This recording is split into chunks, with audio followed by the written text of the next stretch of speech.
Hey there, Brad Penner here. Just thought I would make a video describing parts as much as I can remember right now. It's a real spontaneous video, but I thought I would share with you the journey that I've had, or at least part of my journey in the area of delving into sales. How I got into sales, how I have progressed in sales, what types of positions that I have had in sales, and how I got into it, and what has been very challenging and very difficult in sales, what is an honest kind of review of some of the sales positions that I've had, and some of my some of my successes and accolades as well. So hopefully this is going to help you. I have no idea how long I'm going to make this video, so this is completely spontaneous. But let me start by saying that many times some of the things in your life that you feel natural at can be an amazing asset to you and to your career. Now for me, I was told by my parents, I was told by, I have one sibling, I have one sister, I grew up in Canada. And shout out to all you Canadians out there. I was told I was a someone who would have no problem giving my point of view on something and kind of you've heard this term, you're a natural born salesman.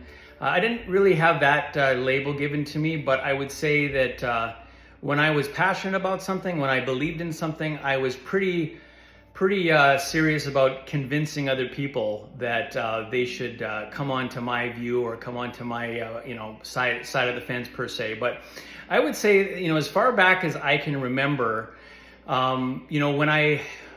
so most of my life I was focused on being a professional hockey player. So I grew up in Canada, played a lot of hockey, and I'm gonna save my personal testimony for another video. But I'll give you some really brief highlights because it's relevant to how I got into sales. And so I played a lot of hockey growing up in Canada. I started to have some, success in that area.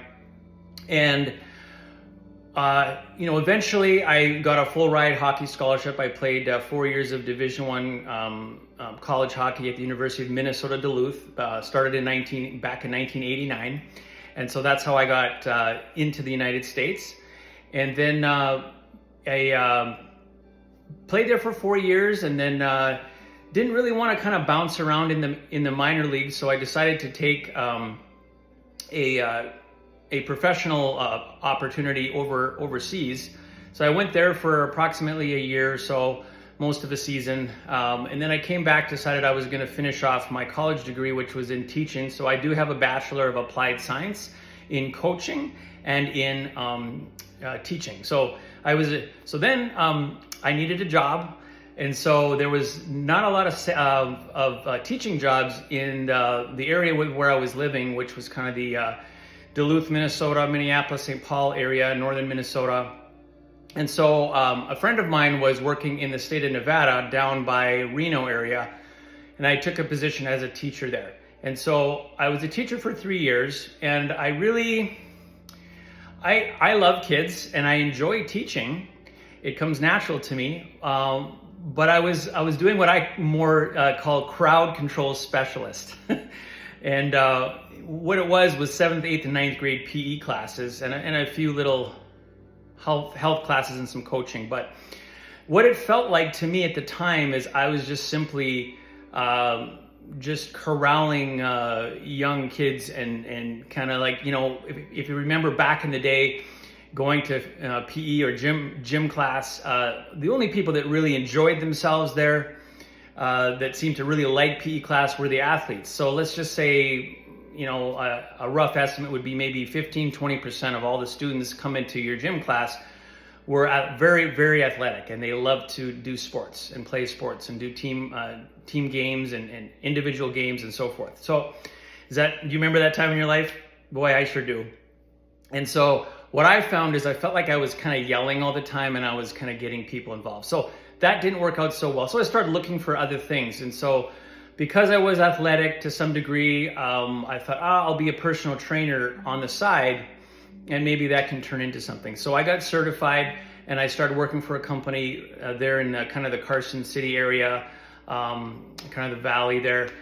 And so I was a personal trainer part-time in the evenings, and I would teach during the day. Now, as I was getting towards the end of my third year teaching, when I was in my personal training job, my manager at the time noticed that I seemed to be able to build trust, and people really liked me. I don't know why, but they seemed to naturally purchase from me. So I didn't even really know what I was doing, and so I sold a lot of personal training packages. In fact, it was, from what I remember, it started to get to be where I would sell a lot of packages where I wouldn't even be able to really be their trainer anymore, because they would buy these larger packages. I couldn't service them. So eventually, long story short, I was offered a management position to manage other personal trainers in that club. It's a pretty large club. You may have heard of it. It's called a 24-Hour Fitness. They're mainly on the west side of the country. And so I got promoted to a sales manager of like 6-10 personal trainers. And so I still had some clients, and then I would manage these other personal trainers and teach them some things, and manage their schedules and help them out, and help them earn more business with clientele. And so it was a very servant model, and I kind of enjoyed that. Then another position became available, and was called Regional Director of Fitness, and this was for so it was now taking the position of a manager of a smaller group of people, and then there was this position that I interviewed for that would be a regional director over 26 clubs in the states of Oregon and the state of Hawaii. And so I interviewed for that position, and I was able to land that position. Had to move to Portland to take that base. And the funny thing is that position ended up being more of I don't know what to say this respectfully, but it became more of kind of like a corporate position where I was just going in and doing these. It was more numbers based. So it was like doing audits and looking at the numbers, and I was never really a hardcore numbers guy. And so that just didn't feel like I was, living in the stream of what made sense, that gave me, made me feel alive. Okay. And so then I asked my boss, which was like the vice president of sales for the whole company. It's a very large company, 24-Hour Fitness. And I said, hey, can I go anywhere where I can go down to the club level and actually be on a fast track to be a assistant manager, general manager? And he said, yeah, there's some clubs in the state of Colorado, in Denver.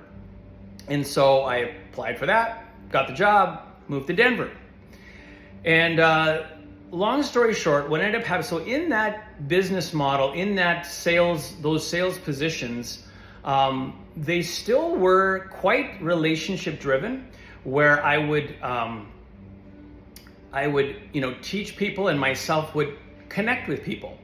And when I would connect with people, then basically what would happen was they liked me and trusted me, and then they were moving forward with business. And so there was a reasonable level of success there as I moved forward in that arena.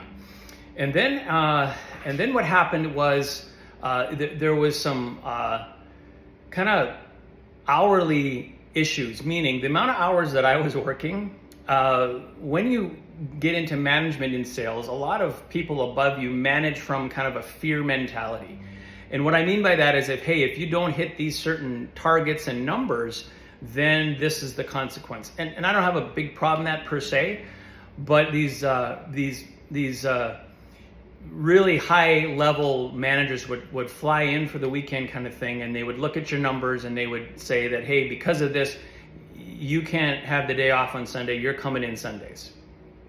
And at that point that did happen to me, and I kind of stood up to my regional vice president, and I just said, nah, I need at least one day off. I have a life outside of work and so forth. But I was enjoying managing people and teaching them how to sell and how to do it with integrity, because that's very important to me to be able to do that. And hours just got too crazy, so I said I'm done. And so that was back in actually 1999. So that was quite a while ago. And back then, we still only had, the only way you could kind of look for a job, the internet wasn't around yet. So I opened up the Sunday paper, kind of dates me here. I opened up the Sunday paper and looked through the classified ads, and I see this ad for window sales, in-home sales, selling windows for people's homes. I thought, oh, I can learn how to do that. Didn't know anything about the industry at all. Never have really looked at more of a window than to open and close it in the door and so forth. So long story short, I went into that industry. They had this very intense, what they called a 10-step selling system program that they would literally fly you to, so they flew me to Sacramento, California, and from 8 in the morning till 6 at night, with a little bit of a lunch break, you were learning there. They had these 10 steps.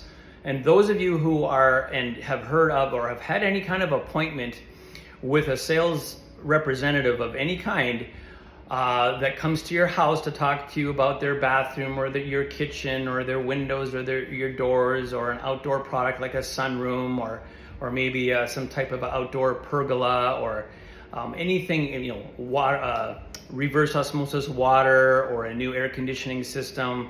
Anything to do with in-home sales, most companies use what's called a 10-step selling system.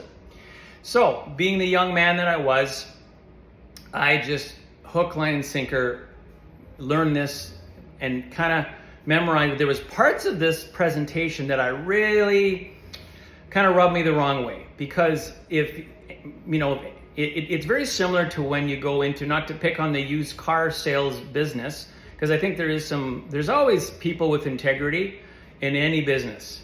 I would say that the used car sales business is the business that has the worst reputation for really unique, high pressure, kind of crafty sales techniques that are very questionable integrity wise and customer service based. But the home improvement business, and I didn't know it at the time going into it, is also very much known for high pressure sales, meaning the whole idea is to get people to, like you and trust you, but they don't really put a whole lot of emphasis on that. The emphasis is on the program or the system or the way that you get somebody down the path of saying yes.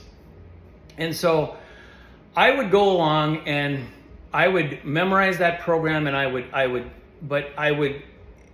in full disclosure here, if some of my former managers ever see this, they probably eventually figured this out, but I wouldn't use a lot of the techniques that they would use, a lot of these, and there's a lot of ways you can word things that are high integrity, but still kind of, get people to at least consider what you're, offering. And so I went along with that process. I ended up moving to Minneapolis, St. Paul, and that's where I had stayed most of my sales career, was in the Minneapolis, St. Paul metro area. And with the home improvement business and the fitness industry were two of the main, I did a little bit of business to business for a while. And I would have reasonably to moderate to fairly high success in that part of my career. And so some companies I would stay for a while, and then I would feel the urge to move on, and I would move on. Other companies, it would be a quick time frame with that company, and then there would be some unique situation that just didn't sit right with me, and I would move on. Other ones, one company in particular, I had stayed for about 7.5 years. Actually, my first stint with them was, it was more like a couple years. And in the sales arena, in the in-home sales arena, you have managers of different kinds. Some companies, the owner will be your manager, and some companies they'll actually hire a manager. And so for in some companies really don't have any kind of a sales manager, depending on what kind of sales team that you have. And so one place I had stayed there for, a year and a half, 2 years, and it just felt like most of the appointments were going to certain guys or gals in the sales force. And, you felt a little bit like you weren't getting your fair share of the opportunities that other people were. So I had left and just wasn't able to connect with that manager, or for whatever reason. And as I do more and more videos, I'm going to get into the fine details of some of the pitfalls and some of the things that I really did wrong. Having now I've really been in the sales arena for around 25 years or more. If you count the part that I transitioned from being a teacher in 1998 to being a part-time personal trainer and then a manager, that's when I really got into sales. But I've been doing that in different arenas for around 25 years now.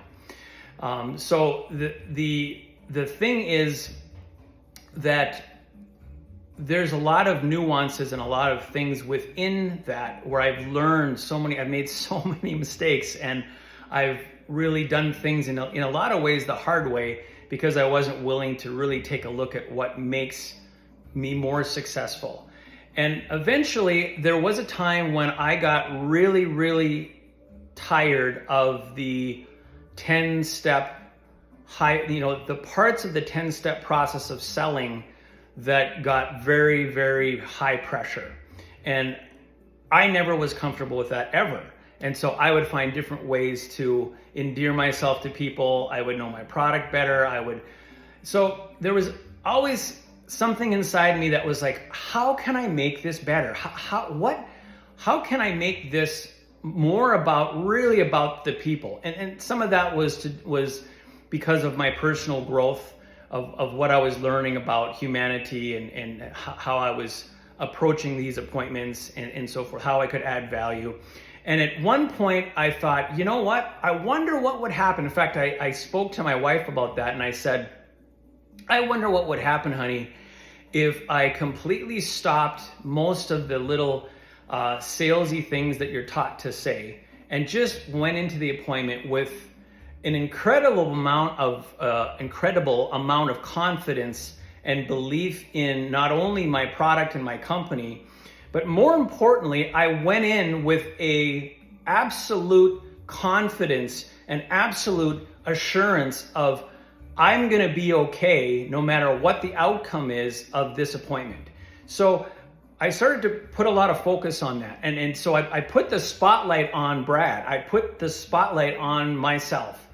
Meaning, I made it about making sure that I wasn't trying to fulfill some sort of need that I had at a core level that I wasn't getting in other areas of my life, and that I hinged everything around coming to this appointment with somebody and talking to them about a product or service. And my whole identity, my whole mood, my whole finances revolved around that person saying yes to me, or making what we would call in sales a positive decision for everybody. And mainly, it depends on where you're at in life, but I started to make this switch, and this started happening approximately, I'm going to say around the 2014, 2015 time, about 8 or 10 years ago. This is July 9th, 2024 that I'm making this video. And so I started to make this commitment to going into appointments knowing that I'm okay. Everything's going to work out whether I make a sale or not. I'm simply going to this appointment to add value to that customer's life. My company that I am working for has paid big money to generate appointments that they have set these appointments for me. My job is to go and represent the company, but I'm representing myself and how my integrity and my belief in myself, I can translate that energy to the customer with confidence. So when I go into the appointment, I'm not needy. emotionally. I'm not thinking about 10,000 other things in my head. I am focused and I am engaged with the customer, and I'm there truly to help listen. That's something we can talk about. Listening skills and body language skills, but listening to what the customer is actually asking for. I can't tell you how many times in my own purchasing process, me and my wife, where we've had salespeople come to give us a presentation on something, and you know, it's not really fair to them because I've been in sales for so long, and I'm kind of a student of that. And I can't tell you how many times the listening part of it went in one ear and out the other, and they had no clue what me and my wife were really looking for. And so those are the things I started to focus on. The things that I would call, I don't want to call them intangibles, but they're things that are kind of rarely taught in sales training. It is sometimes looked at by managers or owners as, well, those are things that the sales guys should do on their own. And my question is, what if they're not? What if they're not? Because you have no idea what your salespeople are doing in their private time. And so what I started to learn was, the more I worked on myself in terms of my emotional health, my spiritual health, my connection with my identity as a human being, okay? No matter what you believe, you have to learn how to live with yourself and be okay with yourself and grow in that. And so I started to shift my whole sales career, completely did a 180 by me shifting away from, oh, I gotta say this, I gotta say this, I gotta say that, I gotta memorize this script, that script. I'm not against scripts and memorizing things, absolutely. Though I would say this: the younger you are getting into sales, the younger you are at selling, if you're in some kind of a selling career, and by the way, almost everything is some level of selling. That's a whole other story.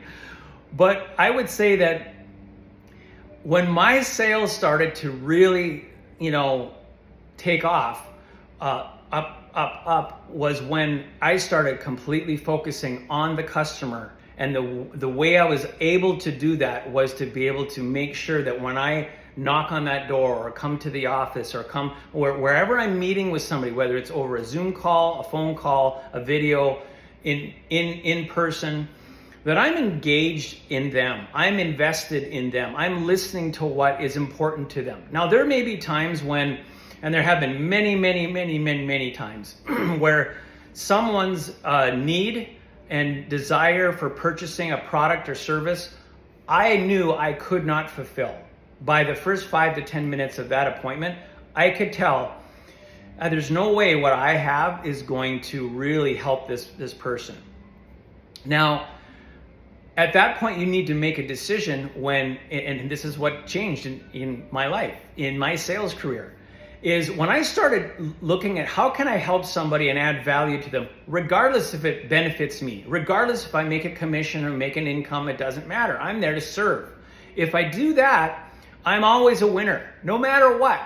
And so the customer, what happens is that customer is smarter than most salespeople realize. I'm not saying every salesperson, because we're all growing at different rates, we're all at different levels, but I would say most of the time people don't realize that when they're following just a scripted, robotic thing that they're doing, most homeowners can kind of read through that, and their spidey senses per se go up, and they get more and more cautious and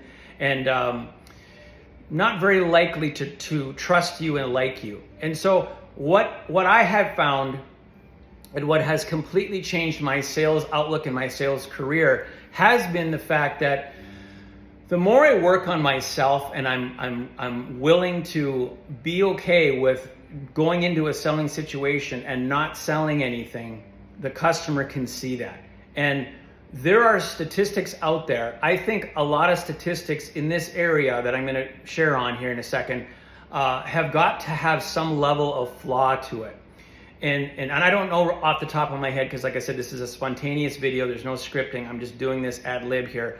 I don't know what the stats are, but I would say in my own career, I've just noticed this huge difference between my level of confidence and knowing I'm just there to serve somebody, and have that confidence and looking people in the eye, making sure I'm engaged, making sure I'm listening, making sure I'm writing something down and seeing if I can serve them, and trying to solve the problem that they have. That's what part of your job is as a salesperson, is to solve the problem of your customer. And so as I began to grow in that, oh my goodness, my sales numbers started skyrocketing to the point where I had some people asking me questions, on the side, and they'd say, "Hey, man, great month that you had last month, Brad. Can I ask what you're doing? What are you doing?"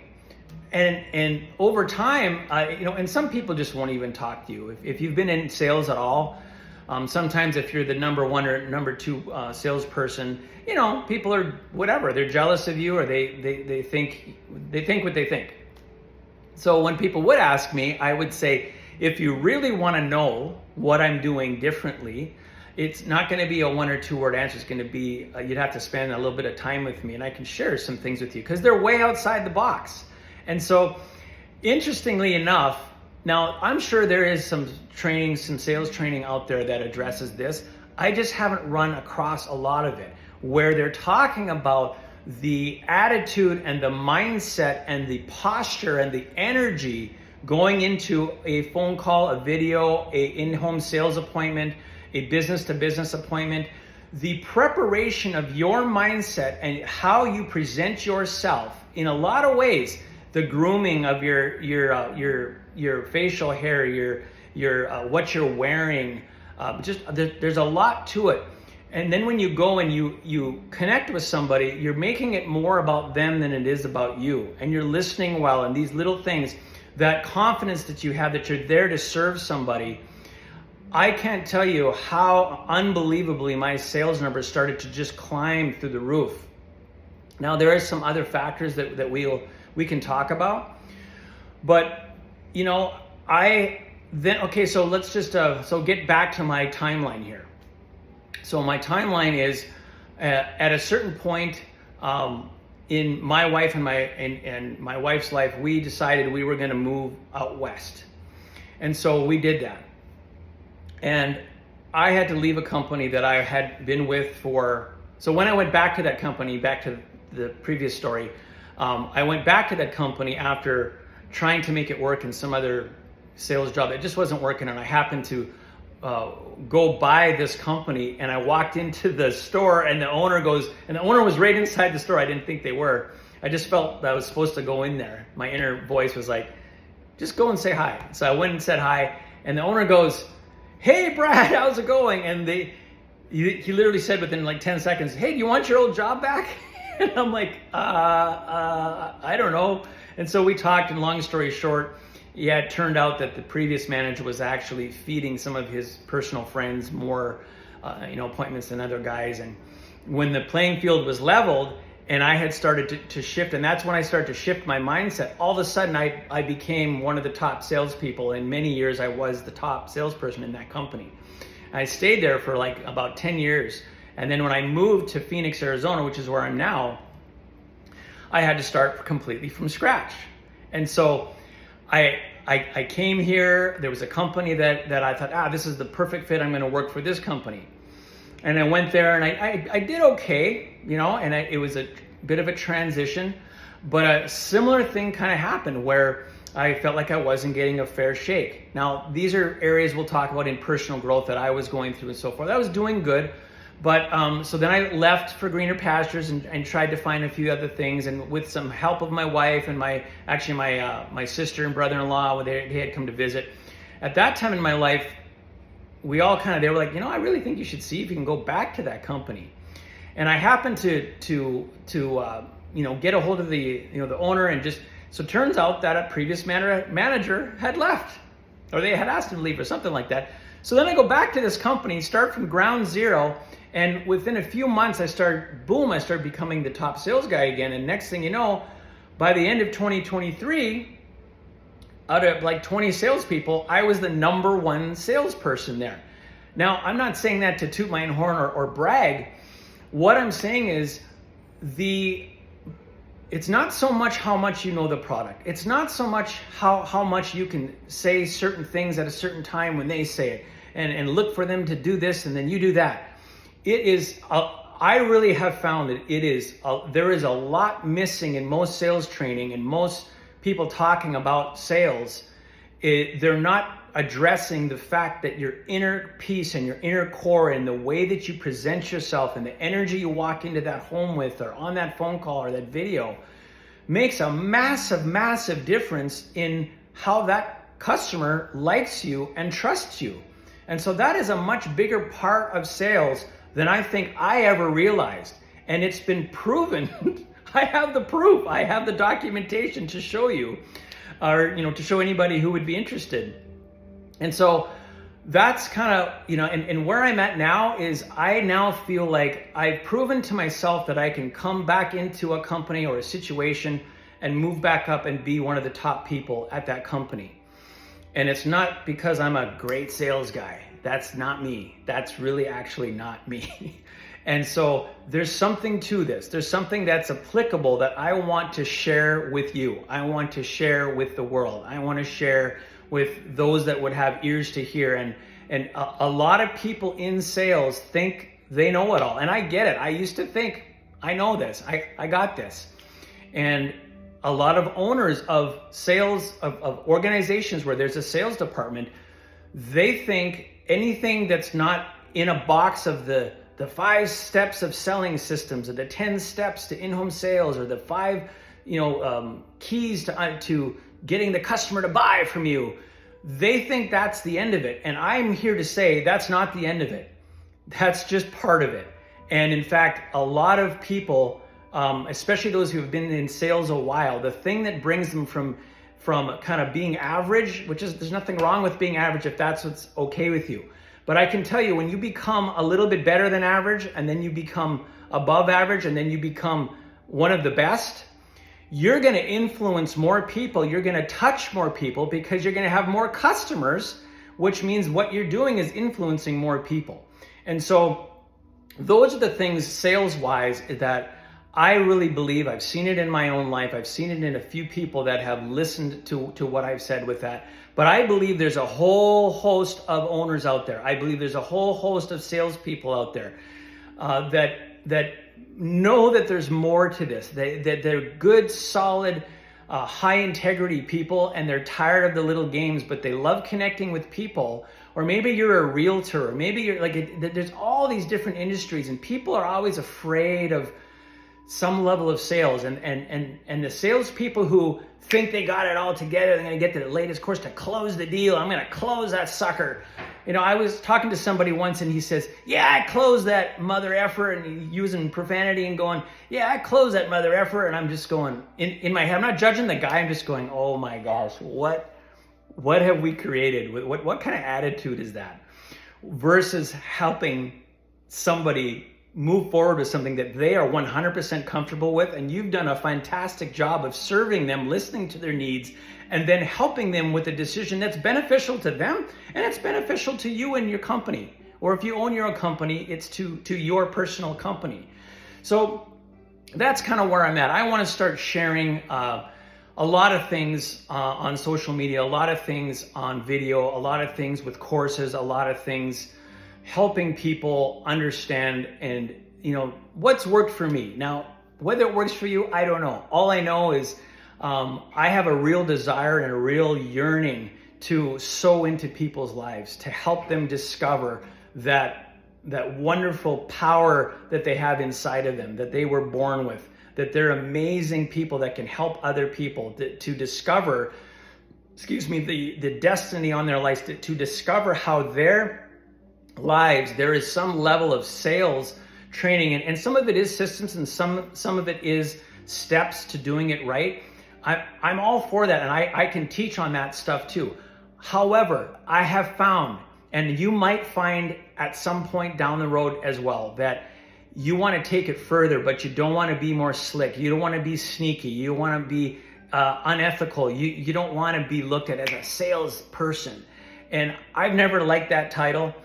And I'm here to say that there is things that can be added to your arsenal, tools in your tool shed, ammunition that you can use that are actually things that will empower you personally, relationally, in your family, in your marriage, in your relationship with your kids, if you're a coach of young kids, if just family dynamics. These things are the things that impact your entire life, but they're very relevant in the area of sales, and it's just greatly lacking. And so I want to address that. I want to sow into that, and I want to get in front of people who are open. All I need is someone who's open to listening, because I have proven this concept myself. I have seen unbelievable percentages of growth. I've seen my sales actually double and sometimes almost triple from what I used to do before. And I knew all the same things to say, all the same silly techniques and all of this kind of stuff. The problem is that didn't fit me. That didn't feel comfortable for me. And so as I've grown as a man, as I've grown as a human being, to discover who I really am and my value that I can bring to the world, my unique value, the same unique value that you have, there's ways to work on that'll instantly transform your sales life. It'll instantly turn your business around. It'll instantly turn your relationship around, and then progressively make those changes as you continue to be teachable, pliable, and ready to learn more and more about how you can serve people, and at the same time make a good living and help them make decisions that are mutually beneficial, and that they can feel like, wow, that Brad, man, he really seemed to listen to me. Man, he really tried to find a solution. Because if you can help solve people's problems, you've become a problem solver. You're not a salesperson anymore. You're a problem solver, and everybody benefits. So I'll just close this video with this. I believe that there's enough prosperity in the world, there's enough money in the world, there's enough happiness to go around in the world where you can go into your appointments, whether it's a phone call, a video, a live interaction, any type of situation where you're transferring, you're offering a product or service in exchange for monetary value or something like that. I believe that there's lots of things that you can learn about that. So stay open, stay learnable. This is Brad J. Penner checking out. I appreciate you putting up with my first video, but that's kind of a overview. That's kind of part one of my journey in getting into sales and kind of what I've been through. There's more to come. I appreciate you, and we'll talk later. Peace out.